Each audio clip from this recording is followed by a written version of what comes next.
Late October 1944, Light, the Philippines. Rain drips through the shattered roof of a former Japanese field hospital. The walls, once white, are streaked with soot and blood. Everything is quiet now, except the distant echo of artillery fading into the hills. On the floor, among twisted metal trays and overturned stretchers, several injured Japanese nurses lie propped against a wall. Their uniforms are torn, their bandages soaked through, their faces pale from exhaustion and fear. They had been told what to expect if captured: humiliation or death. So, when heavy boots approach the doorway, they brace for the worst. Instead, American medics step inside, not with rifles raised, but with medical bags already open. One kneels beside a young nurse whose arm won't stop bleeding. Another lifts a lantern toward her face, checking her pulse. No questions, no hesitation, no distinction between friend or enemy. Just treatment, urgent, professional, human. And in that moment, the stunned nurses realize something they never anticipated in the Pacific War. The enemy had come not to harm them, but to save them. The rain continues to fall as this unexpected act of mercy begins, setting the stage for the deeper story that shaped this moment. The Pacific War in late 1944 had entered a brutal, accelerating phase. Japan's defensive perimeter, once stretching across vast island chains, was collapsing under the weight of sustained American offensives. Nowhere was this more evident than in the Philippines, where the Imperial Japanese Army struggled to hold ground as U.S. forces pushed inland. From Light Gulf, supply lines were broken, reinforcements rarely arrived. Medical support, already strained earlier in the war, now faltered almost completely. Within this deteriorating environment, Japanese nurses found themselves at the front edge of human suffering. Known as jokins, they served in field hospitals, aid stations, and makeshift shelters carved into jungles and caves. Their work was relentless, dressing wounds, distributing limited medicine, comforting soldiers in their final hours. Yet their training came with a harsh expectation. Loyalty to the emperor meant endurance without complaint, and surrender was unthinkable. Many were taught that being captured by the enemy was a fate worse than death, and retreat from their post was dishonor. Conditions inside these improvised medical stations worsened dramatically. As the Light campaign intensified, supplies dwindled to almost nothing. Morphine was reserved for moments of absolute necessity. Clean bandages became a luxury, often replaced by strips of uniform cloth or washed linen used repeatedly. Infections spread rapidly.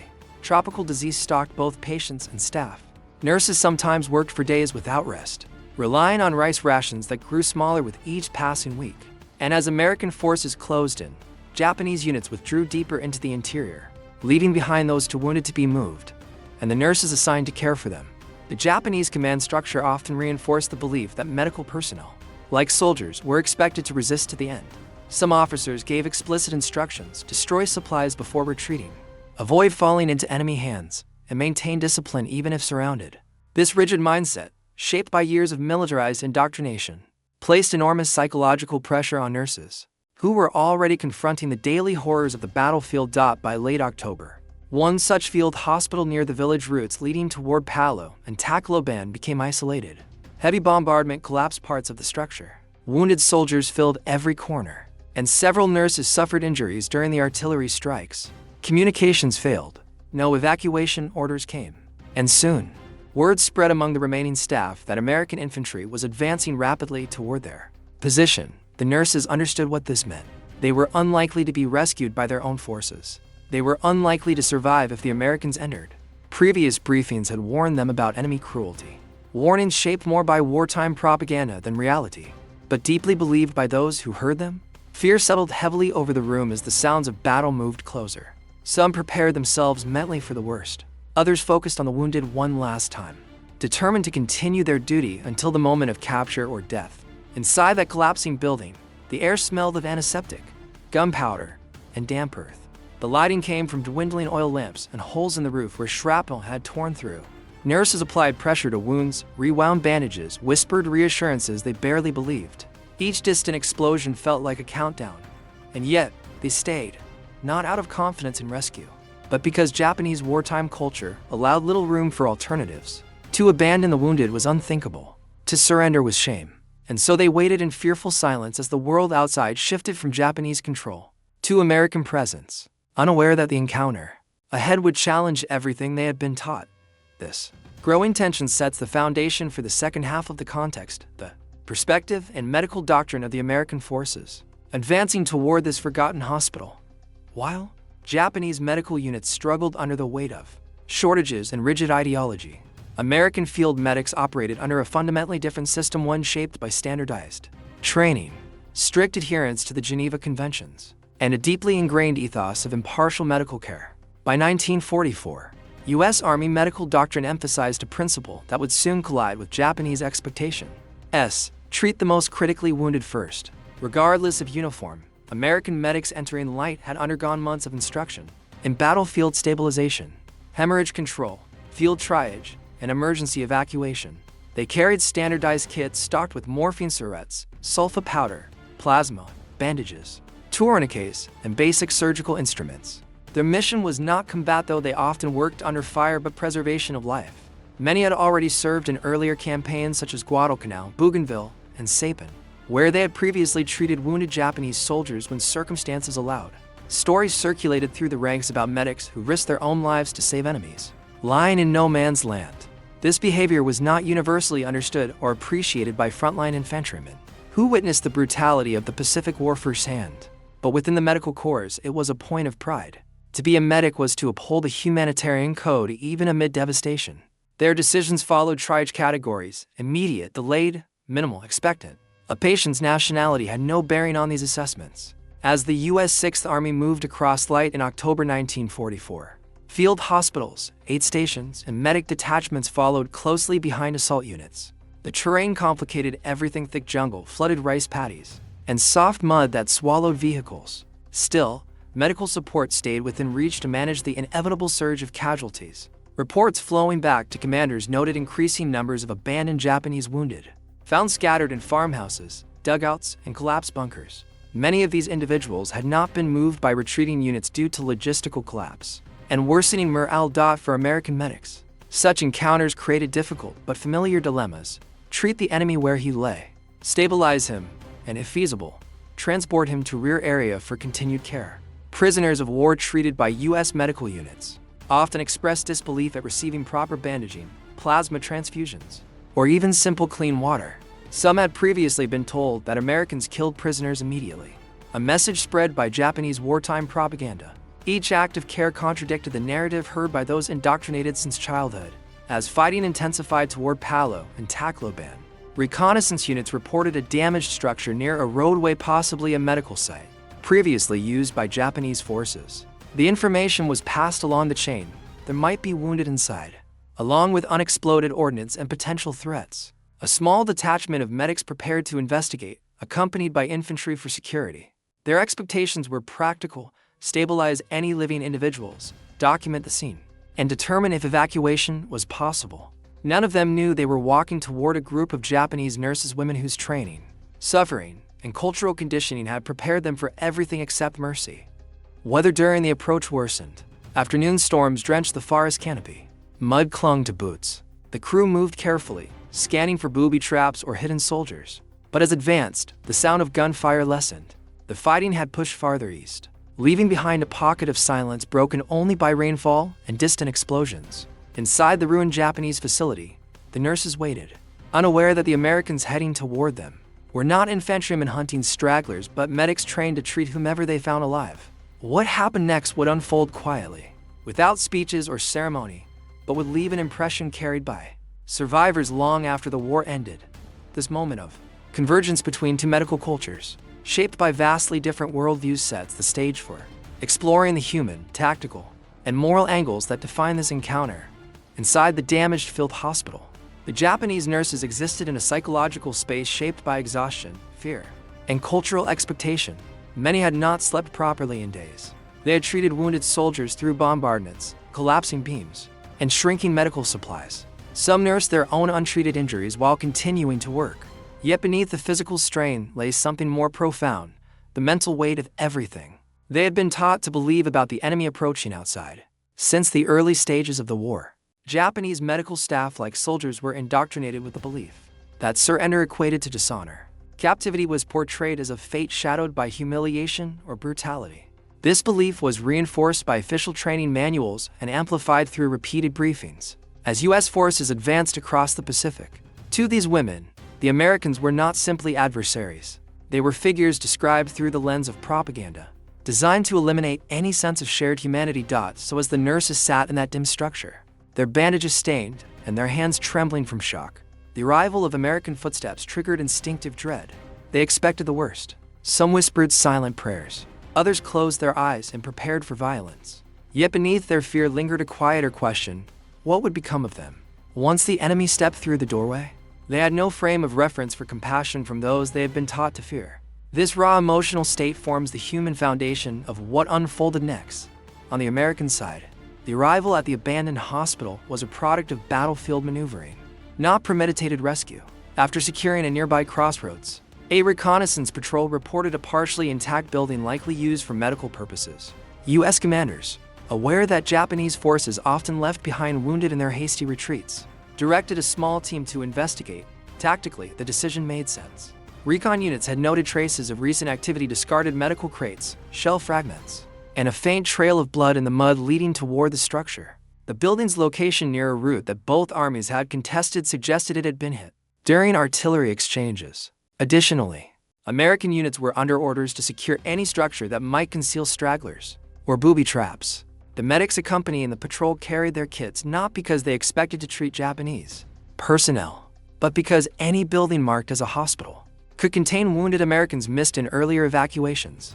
The infantry provided overwatch while the medics advanced cautiously, scanning corners and debris for hidden threats. Their training emphasized methodical movement, never rushing into a structure, always checking for signs of life and preparing for the unexpected.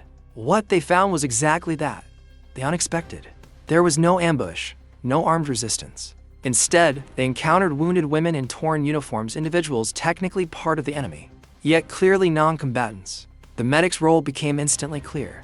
Tactical caution shifted into medical urgency, and preparations for threat neutralization transformed into preparations for triage. This interplay between battlefield caution and humanitarian duty defines the tactical lens of this event. For American medics, the moment of entering a casualty zone triggered a familiar sequence: assess, prioritize, stabilize. This approach did not pause for questions of allegiance. Their training reinforced the idea that a wounded body required immediate evaluation. Breathing, bleeding, consciousness, nationality did not factor into the algorithm. This was the medical doctrine that entered that ruined hospital. As they stepped inside, the medics instinctively identified the most severe injuries: a young nurse with a deep shrapnel wound to the arm, another suffering from blood loss after a collapsed beam had struck her leg, a third showing signs of infection spreading through an untreated gash. The medics had seen these patterns countless times across the Pacific, and their hands moved almost automatically: tourniquet first, pressure next, plasma when possible. American medics often formed emotional connections to their work. They knew the horrors of battle intimately, having pulled their own comrades from foxholes under fire. For them, the shock was not encountering enemies needing care, but realizing that these women expected harm instead of assistance. The nurses flinched at the touch of gauze. Some attempted to apologize, believing injuries made them burdens. Their reactions only drove the medics to act more gently, more deliberately. Medical neutrality care for all wounded was not philosophical to them. It was immediate, practical, and ingrained. And in that small hospital, it became the first bridge across an emotional divide neither side had ever imagined crossing. These human, tactical, and medical dimensions prepare the ground for deeper perspectives on leadership, enemy psychology, and moral significance. American leadership during the Pacific campaigns faced a harsh battlefield reality, yet medical conduct was one of the few areas where the chain of command upheld a consistent humanitarian standard. Officers were repeatedly reminded that wounded enemies, once disarmed, were to be treated in accordance with international law. Reports from earlier operations New Georgia, Tarawa, Saipan had shown that enemy medical personnel were often found among the dead, sometimes still tending to patients when American forces reached them. Commanders stressed the principle that medical neutrality applied on both sides, even when reciprocity was uncertain. This mindset influenced the medics who entered the ruined light hospital. Their non-commissioned officer, responsible for directing the team, carried standing orders: treat the most severe wounds first, and report any captives to higher command. He understood the broader implications. How his men acted toward these nurses would be recorded in after-action reports, and potentially scrutinized by senior officers. But more importantly, he knew that the integrity of the medical corps depended on maintaining its reputation, even among enemies. When he instructed his medics to begin immediate treatment, the nurses saw something astonishing: leadership defined not by conquest, but by procedure and discipline. There was no hesitation, no cruelty, no punitive behavior. The NCO simply followed doctrine, and in doing so, he reinforced a powerful contrast with the expectations the nurses had been raised to believe. Leadership, in that moment, was expressed through calm, structured compassion and order carried out with the same seriousness as any maneuver on the battlefield. From the Japanese perspective, the nurses' fear was not irrational, it was the product of a wartime culture, built on extreme sacrifice.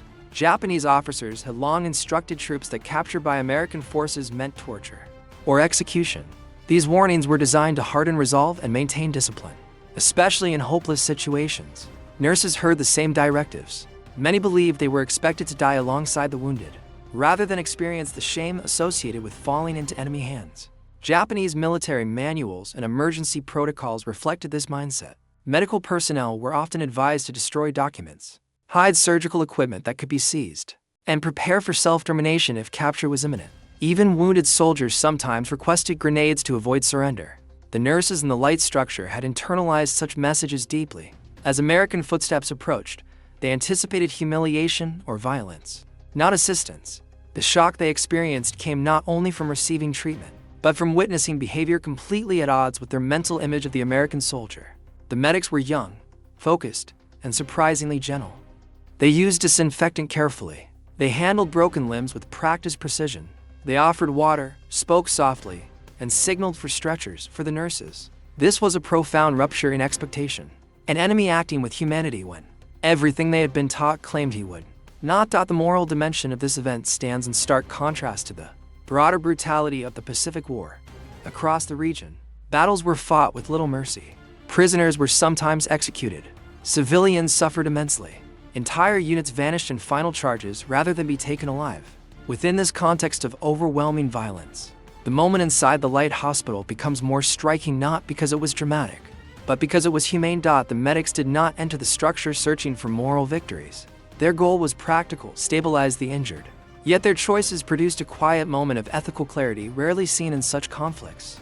In war, compassion often appears not as grand gestures but as small, deliberate actions performed under immense pressure. A tourniquet tied on an enemy's arm, a canteen shared with someone who feared death moments before, a stretcher lifted with care.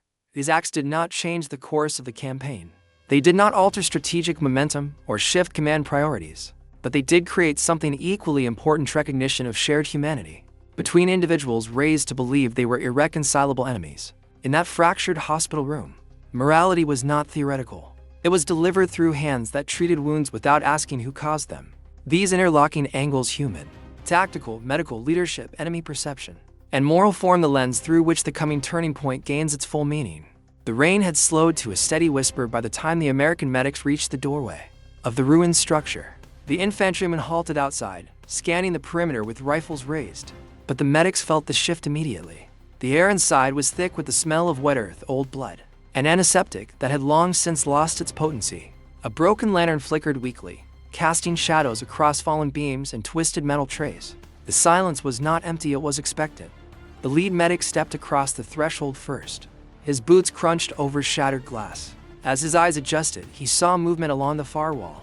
Not soldiers, not an ambush, but women, Japanese nurses in torn uniforms, their white headcloths streaked with soot and mud. Some sat upright against the wall. Others lay on the floor, propped by makeshift splints or bundled blankets. Bandages, yellowed and soaked through, wrapped their arms and legs. A few held their breath as the Americans approached. He immediately recognized the signs of bleeding, infection, and shock. Training replaced hesitation. Wounds first, he muttered to the medic beside him, a phrase drilled into them from the first day of medical school. The nurses recoiled slightly as he knelt beside the closest one, a young woman whose arm was wrapped in a crude cloth dressing. The cloth was soaked nearly black with blood. She stared at the medic with wide, terrified eyes, expecting the touch of a weapon, not a hand reaching gently toward her bandage. The medic did not speak Japanese. She did not speak English. But the moment his gloved fingers touched her arm, her confusion deepened. He lifted the bandage slowly, careful not to tear the clotted skin beneath. The wound was deep, a shrapnel cut that had not been cleaned properly. He signaled for his partner to bring sulfa powder and a fresh wrap. The nurse flinched, biting her lip, bracing for pain or worse. Instead, the medic whispered something unintelligible but comforting in tone. He squeezed the bulb of a field lantern to cast more light, then began cleaning the wound with gentle precision. Across the room, Another medic discovered a nurse whose leg had been crushed when a support beam collapsed. Her ankle was swollen and purple, her breathing shallow. He checked for pulses, then prepared a splint using parts of a broken stretcher. Her eyes filled with tears not from pain, but from disbelief. Everything she had been told about the American enemy contradicted the actions unfolding before her. The medics worked quickly. They applied pressure to wounds, checked pulses, started plasma drips where possible. They whispered short, focused commands to each other. Their hands moved with discipline shaped by countless hours in aid stations and battlefield chaos. Then the NCO stepped inside a calm, steady figure whose presence anchored the group. He glanced briefly at each injured woman and spoke firmly to his team, immediate cases first. Don't worry about anything else. He didn't specify nationality. He didn't need to. His men understood. This simple order carried a weight the nurses could not fully comprehend. It reflected a doctrine they had never imagined their enemy would follow care delivered. According to medical urgency, not allegiance. Even the infantrymen outside, overhearing fragments of the medics' work, remained quiet, watching an act of humanity unfold in a war that rarely allowed such moments. One nurse, trembling, tried to push a medic's hand away as he lifted her head to check for concussion symptoms. She shook her head rapidly, murmuring an apology, as if touching an enemy soldier was itself an offense. The medic gently lowered her back, motioning that she should stay still. He offered her a sip from his canteen. She hesitated, then accepted. It was the first water she had tasted in hours. For a brief second, the room shifted. The fear did not vanish, but it cracked, replaced by something unfamiliar, fragile and disorienting. Trust was too strong a word, but recognition began forming at the edges of their understanding. These men were not here to kill them. They were here to save them. Outside, the storm clouds drifted overhead, and the thunder grew distant. Inside, the turning point had already occurred. A group of young medics, defined more by their training than by hatred, had changed the course of a room full of lives through nothing more than the quiet, decisive act of treating the wounded first. And as they continued working, something even more profound waited just beyond the momentary emotional breaking point that none of them, American or Japanese, could have anticipated. As the medics moved deeper into the ruined hospital, the atmosphere shifted from tense uncertainty to focused urgency. With each patient they approached, a new layer of disbelief unfolded across the faces of the Japanese nurses. They had expected interrogation, violence, or abandonment. Instead, the Americans worked with a kind of practiced intensity that made nationality feel irrelevant. A medic crouched beside an older nurse who had been shielding to wounded soldiers. When the bombardment struck, shrapnel had torn through her shoulder and lodged near the collarbone. She struggled to sit upright, clutching a blood-soaked cloth with trembling hands. When the medic tried to examine the injury, she resisted, shaking her head as if certain that receiving care was impermissible. He raised both hands slowly to show he meant no harm, then pointed to the wound and mimed a bandage wrap. After a moment of hesitation, she allowed him to proceed. The medic cleaned the area with iodine, wincing in sympathy as she gasped softly. But she did not pull away. Something within her had shifted just enough to accept the possibility that the enemy kneeling before her might not be the monster she had been warned about nearby. Another medic discovered a Japanese orderly barely conscious under a collapse beam. The man had been overlooked at first, buried beneath debris and supplies. With help from the infantrymen outside, the medics lifted the heavy beam and pulled him free. His breathing was ragged. Fragments of wood had punctured his side. One of the American medics immediately began applying sealing bandages, whispering encouragement the injured man could not fully understand. But tone mattered more than words. In the corner of the room, the youngest nurse, no older than 19, watched everything with wide, frightened eyes. She cradled her own burned hand, the skin blistered and raw. She attended to wounded soldiers until the very last moment, even as flames from the shelling licked the walls around her. Her fear was not for pain, but for what she had been told awaited her if captured. When the American NCO approached her, she tensed like a cornered animal. He paused, crouched to her level, and offered a gentle nod.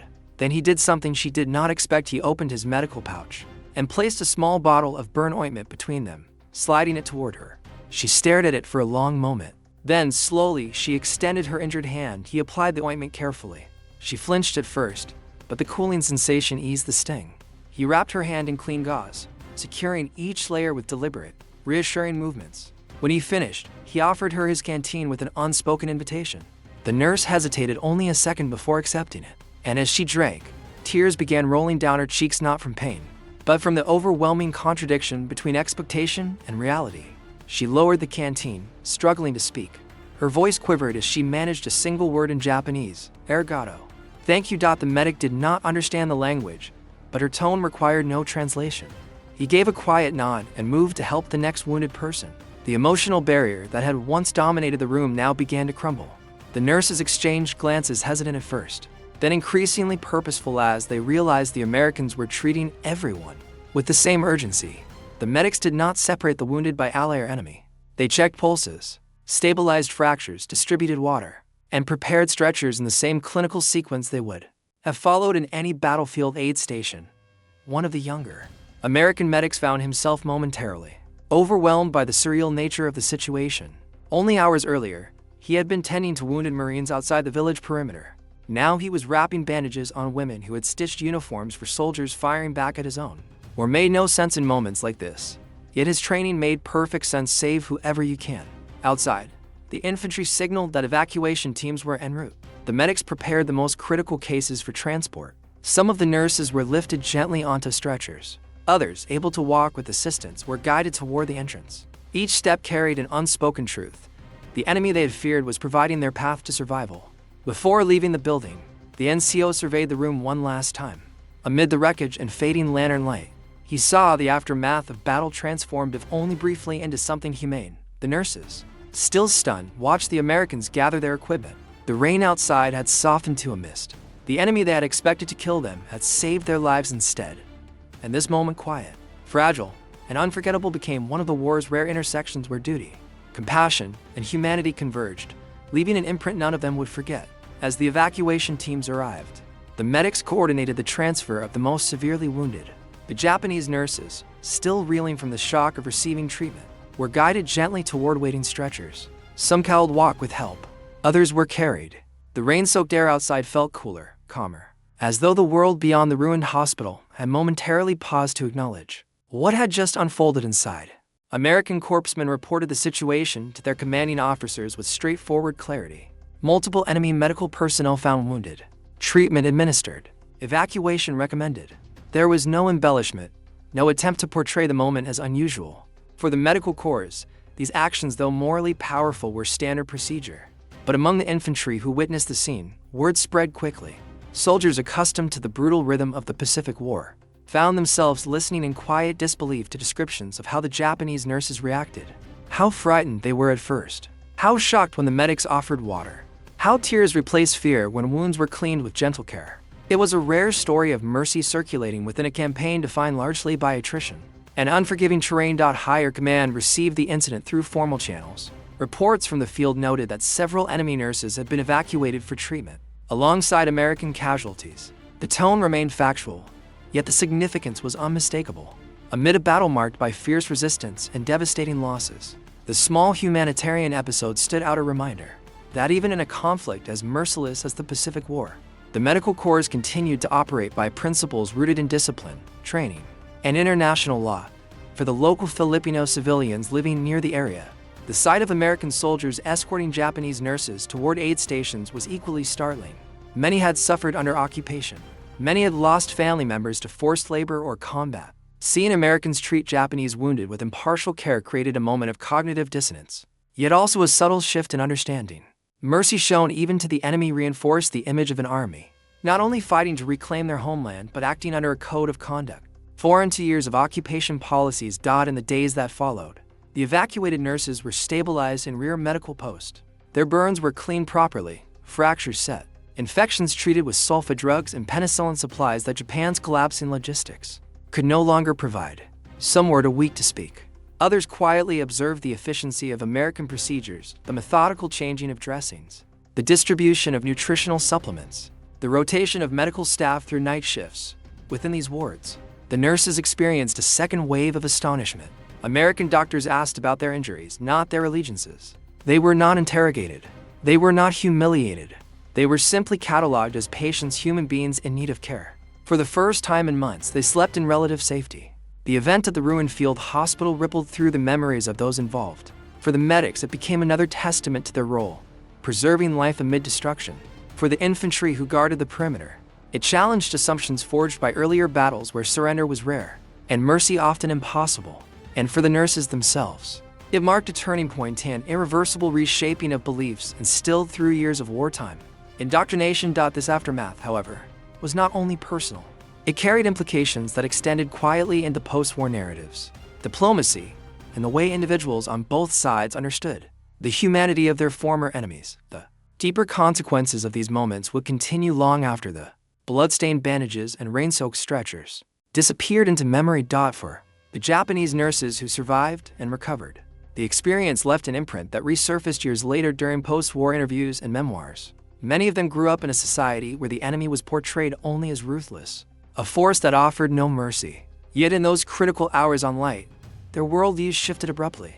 The Americans they encountered were neither vengeful nor indifferent. They were professional, composed, and unexpectedly compassionate. Some nurses later recounted the first nights they spent in American field hospitals. The rhythmic beeping of equipment, the steady hands of surgeons, and the cleanliness of the wards stood in stark contrast to the desperate conditions they had endured in their own collapsing system.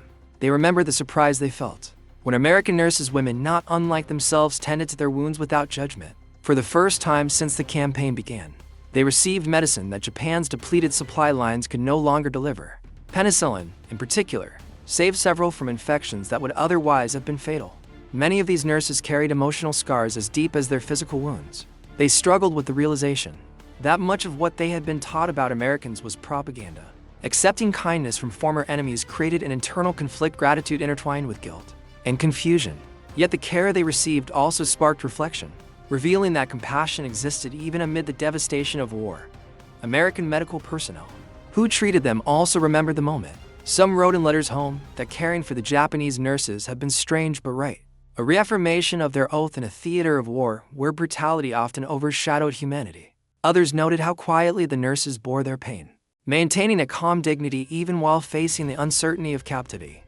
When fragments of the truth surfaced decades later, they carried quiet devastation.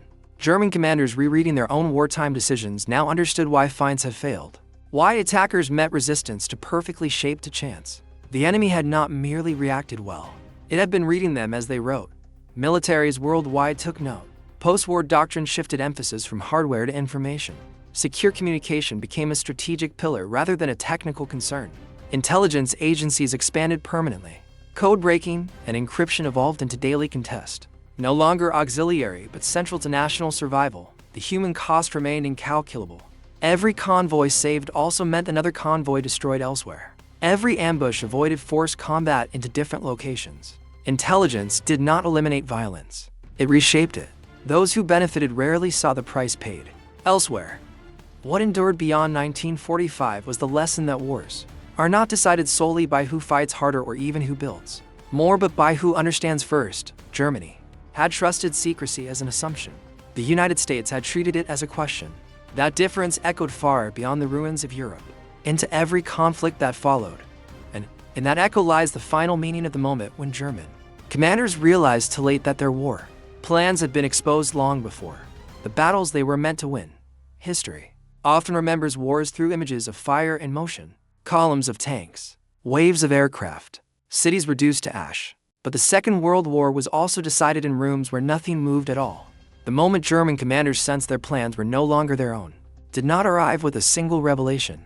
It emerged gradually, through patterns that refused to break, through defeats that felt prearranged, through an enemy that seemed less reactive than prepared. What stunned the Axis was not merely that their codes had been broken, but that warfare itself had shifted beneath their feet for centuries. Secrecy had meant silence, messages delivered by trusted hands, plans guarded by physical distance. In the 20th century, secrecy depended on machines and mathematics. Germany trusted both. What it failed to account for was the human capacity to adapt, to industrialize thought, and to merge intellect with scale. American codebreakers did not win battles in the traditional sense. They bent probabilities. They narrowed uncertainty. They allowed commanders to choose where to fight and where not to. Many lives were saved without anyone knowing why. Others were lost in places never meant to bear that weight. The war exposed a truth that still governs conflict today. Power no longer lies only in force. It lies in foresight. Every modern military traces part of its doctrine to this invisible struggle. Every secure network is built with its lessons in mind. And every assumption of secrecy now carries doubt where confidence once stood. German commanders were stunned not because defeat came, but because it arrived from a direction they never believed existed. In the end, the war was not just fought on land, sea, And ere dot it was fought in knowledge dot, and that battlefield, once revealed, never closed again.